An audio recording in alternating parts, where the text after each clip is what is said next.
So దాని గురించి ఏమంటారు?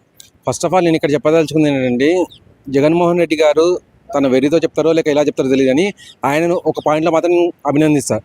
ఎందుకంటే ఆయన 3 రాజధానులు కావాలని చెప్పి అన్నారు. 3 రాజధానులు కావాలంటే రాష్ట్రం అనేది తొందరగా అభివృద్ధి చెందుతుంది. అది అందరూ ఆమోదయోగం చేయాల్సింది. అది కాలేదు, వాళ్ళ ప్రభుత్వం రాలేదు, వాళ్ళు ఈవెన్ రాజధానులు పెట్టాలని చెప్పి అనుకోలేదు. కానీ ఆ తర్వాత వచ్చిన ప్రభుత్వం అమరావతి ఒక రాజధానిని తీసుకొద్దామని చెప్పి ప్లాన్ చేసినారు. మొన్న ఈ మధ్య అది పాస్ కూడా అయిపోయింది. ఇప్పుడు మనకు పార్లమెంట్కి వెళ్ళాల్సింది, పార్లమెంట్లో కూడా ఈజీగా పాస్ అయిపోతుంది. ఎందుకంటే వీళ్ళు ఆల్రెడీ కూడా ప్రభుత్వం బీజేపీకి సపోర్ట్ చేస్తున్నారు కాబట్టి. సో అమరావతి అనేది లాంఛన ప్రక్రియ అన్నట్టు రాజధానికి రావాలని చెప్పేసి అనేది అది ఖచ్చితంగా రాజధానికి వస్తుంది.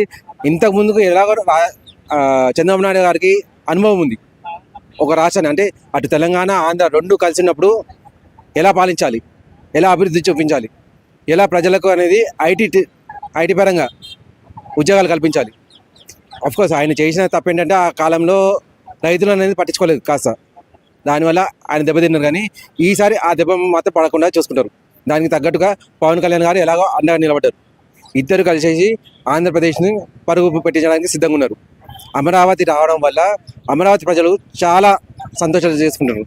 ఒకప్పుడు వాళ్ళ ఆస్తుల్ని అంటే వాళ్ళ స్థలాలని ఫ్రీగా ఇచ్చేసారు, మాకు అక్కర్లేదు కానివ్వండి, మాకు అమరావతి రావాలి అని చెప్పేసి. ఎప్పుడైతే జగన్ ప్రభుత్వం వచ్చిందో వాటన్నిటిని కూడా